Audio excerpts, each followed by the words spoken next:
5 catcheurs enterrés par Shawn Michaels, ou plutôt, devrais-je dire, 5 carrières ruinées par Shawn Michaels, tellement son influence dans les backstage à l'époque, dans les années 90 surtout, était néfaste pour la plupart des catcheurs. On va en parler dans cette vidéo. Ah, si vous aimez Shawn Michaels, si c'est votre héros de jeunesse ou votre catcheur préféré tout simplement, désolé d'avance, mais je ne vais pas être tendre avec le Heartbreak Kid. Et non, Shawn Michaels est connu pour faire partie de la Clique, ce groupe de catcheurs composé de Michaels, Triple H, X-Pac, Razor Ramon et Diesel Kevin Nash.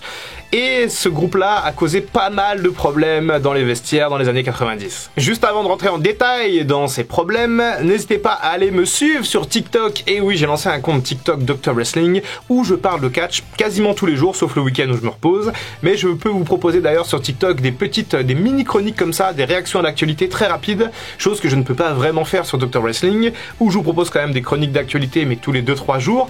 Là, sur TikTok, c'est en temps réel, c'est tout le temps, il y a beaucoup d'interactions avec la communauté, donc voilà. N'hésitez pas à me suivre sur TikTok et également donc mon compte Instagram Dr Wrestling est devenu une copie de mon compte TikTok avec des réels à la place des TikTok. Donc voilà, c'est exactement le même fonctionnement. Donc si vous préférez TikTok, rendez-vous sur TikTok. Si vous préférez Instagram, rendez-vous sur Instagram. Allez les catcheurs enterrés par Shawn Michaels, et on va commencer par quelque chose d'un peu plus soft, hein, quelque chose d'un peu moins concret, mais qui existe, en tout cas qui a bel et bien existé, puisqu'on va parler du Rock, Dwayne Johnson. Le Rock a plus ou moins été enterré par Shawn Michaels, mais pour une raison assez différente de tous les autres catcheurs qu'on va voir. D'habitude, quand on parle de catcheurs enterrés, il y a souvent des confrontations physiques, des matchs perdus, des humiliations à l'écran.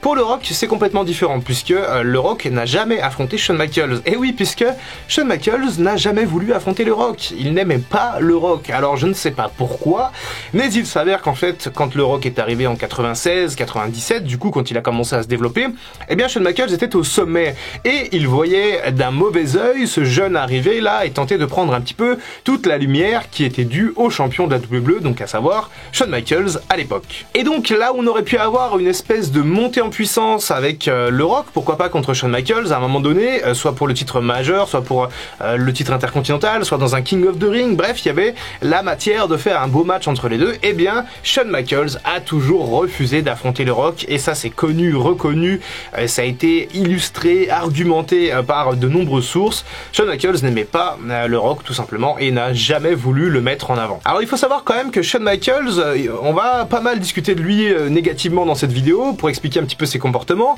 mais quand même Shawn Michaels, à la fin des années 80, début des années 90, il a lui-même été victime de toutes ces politiques un petit peu à la WWE, mais à l'époque c'était les Hulk Hogan, les Macho Man Randy Savage, les Ultimate Warrior qui ne voulaient pas affronter des jeunes comme Shawn Michaels à l'époque, et Michaels a dû en souffrir beaucoup de ça. Je pense que il a souvent été catalogué comme étant un catcheur par équipe, un catcheur de mid-card, bon pour le titre intercontinental, mais c'est tout. Mais je pense qu'il a dû développer une certaine frustration par rapport à ses pairs, donc du coup c'est Hogan, c'est Macho Man, c'est Warrior, qui n'y ont jamais vraiment donné une opportunité de briller contre eux. Et donc du coup, quand il y a eu le passage à la nouvelle génération au milieu des années 90, et ben Michaels, il a dû prendre la mouche et se dire, bah tiens, moi personne m'a aidé à monter au sommet, il a fallu un changement de génération, un procès pour les stéroïdes pour que moi je puisse avoir ma place, donc peut-être que les jeunes qui vont arriver, eh ben je leur laisserai aucune chance. Et globalement, ça pourrait expliquer tout ce qui va suivre dans cette vidéo. Parlons maintenant de Vader. Vader, c'était un heel méchant, sonnant, trébuchant, extrêmement apprécié du côté de la WCW. Il avait notamment fait le main event de Starrcade 93 contre Ric Flair. Starrcade à la WCW, c'était l'équivalent de WrestleMania, donc Vader, c'était loin d'être un peintre, un catcheur plutôt agile et technique dans le ring malgré un énorme gabarit. Et quand il est arrivé à la WWF de Vince McMahon en 95-16, Vader a immédiatement été en rivalité contre Shawn Michaels. Sauf que ça ne s'est pas bien passé du tout. Shawn Michaels détestait catcher avec Vader dans le ring. Alors il lui reprochait plusieurs choses, dont la principale était de puer comme un rat mort. Vader était connu pour ne jamais laver sa combinaison, alors le catcher contre Vader ça devait être quelque chose. Et donc Shawn Michaels s'agaçait durant les matchs, il mettait des vrais coups. Il engueulait Vader quand ça se passait pas bien, donc il y a eu une certaine animosité entre Vader et Shawn Michaels qui était presque visible à l'écran. Si vous regardez bien un petit peu les matchs, vous pourrez voir.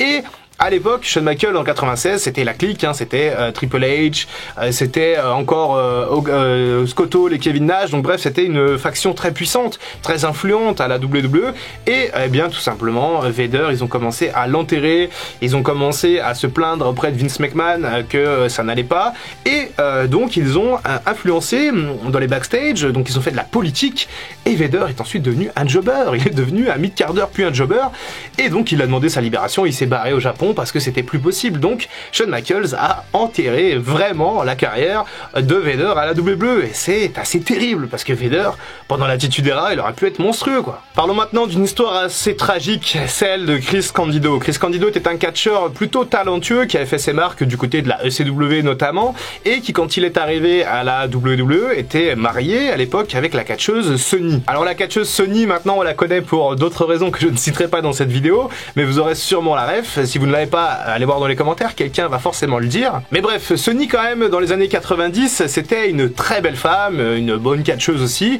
et il y a eu quelques problèmes entre Chris Candido et Shawn Michaels, puisque Shawn Michaels a plus ou moins couché plusieurs fois avec Sunny, du coup la femme de Chris Candido, ce qui a provoqué une légère tension entre les deux hommes. Mais à l'époque, l'influence de la clique était tellement forte que quand Shawn Michaels faisait son affaire avec Sunny dans les vestiaires, Kevin Nash était devant la porte et ne laissait personne passer, et pas même Chris Candido. C'était presque un peu mafieux comme système en fait, et Chris Candido, ça lui a causé beaucoup de problèmes psychologiques, notamment il a fait une dépression après, il a même pensé à se ôter la vie, mais il est décédé pour d'autres raisons en 2005. Bref, beaucoup d'experts sont convaincus que sans cette histoire morbide entre Candido et Michaels, la carrière de Chris Candido aurait pu être bien meilleure du côté de la WWE. Parlons maintenant du Canadien Bret Hart. Et oui, Bret Hart, c'est indéniable, a été enterré par Shawn Michaels en 97 lors du fameux Montréal Screwjob de 97, quand Vince McMahon a décidé de lui-même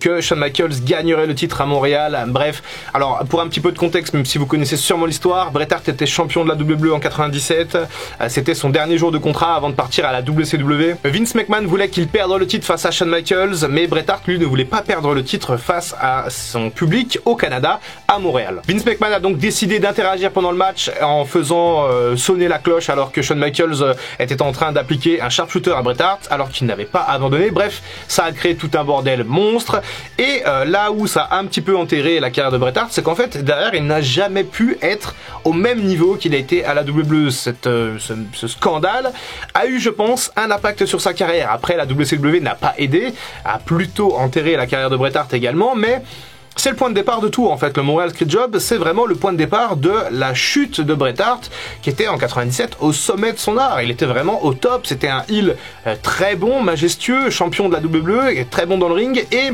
ce Montréal Screwjob a clairement fait mal à Bret Hart, a fait mal à la carrière de Bret Hart, et Shawn Michaels y est indirectement pour beaucoup. Parce que sans le Montréal Screwjob, sans doute que Bret Hart fait autre chose. Peut-être qu'il devient un peu plus important, enfin peut-être qu'il est main eventer direct à la WCW, quoique la WCW on les connaît hein, pour leur booking absolument bizarre parfois. Mais bon, c'est entre Michaels, Vince McMahon et la WCW concernant la responsabilité de cet enterrement de Bret Hart, même si je pense qu'ils sont tous un petit peu mis pour l'enterrer. Parlons maintenant de Sid, celui qu'on appelait Psycho Sid ou Sid Justice en fonction de là où il était, a une rivalité plutôt intéressante avec Shawn Michaels à la fin de l'année 96, début 97, mais malheureusement je pense que cette rivalité aurait pu être bien meilleure et aurait pu propulser Sid ailleurs que là où il était vraiment. Alors Sid, ça a toujours été un gros catcheur très costaud, mais qui a pas souvent eu des gros matchs ou qui a pas souvent su retenir l'attention des fans. On se rappelle notamment de ce main event contre Hulk Hogan à WrestleMania 8 qui était un peu fade.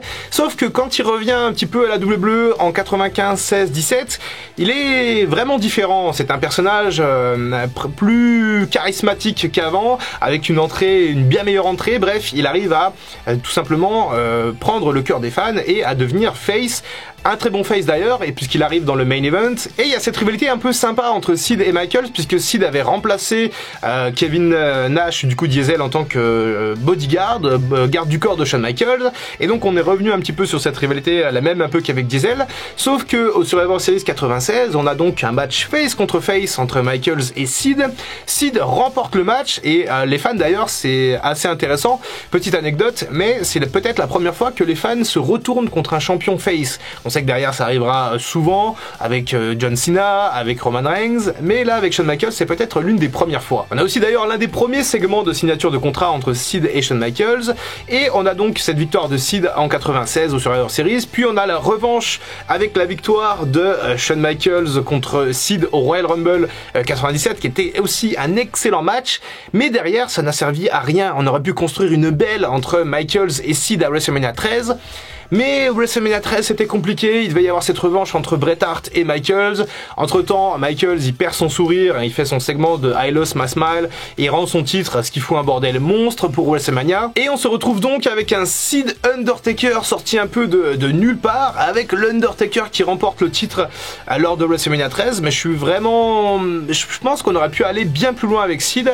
Si on avait eu cette belle entre Sid et Michaels, on aurait pu vraiment consolider Sid en tant que main eventer, en faire une véritable force de la nature, ce qui n'a malheureusement pas été le cas, et je pense que c'est un petit peu de la chance, enfin un petit peu de la faute de Shawn Michaels qui n'a pas laissé la chance à Sid d'atteindre véritablement les sommets de la WWE, et c'est vraiment dommage. Voilà pour les 5 catcheurs enterrés par Shawn Michaels. Il y en avait beaucoup d'autres, j'aurais pu parler de Tatanka, de Shane Douglas, mais vous le savez, j'ai fait le choix de parler uniquement de 5 catcheurs. J'espère que cette liste vous a plu, j'espère que vous avez appris des choses. N'hésitez pas à me rejoindre sur le TikTok Dr Wrestling, où vous apprendrez des choses quasiment tous les jours, sauf le week-end, on ne travaille pas le week-end. C'était Dr Wrestling, je vous retrouve très bientôt pour de prochaines vidéos, et en attendant, comme d'habitude, prenez soin de vous. I can feel the blood creeping up from the heathens. Got will, got fight, got pride, got reason. If they wanna go eat, then you know I'm gon' feed them. If you're coming for me, hope you're ready for a demon.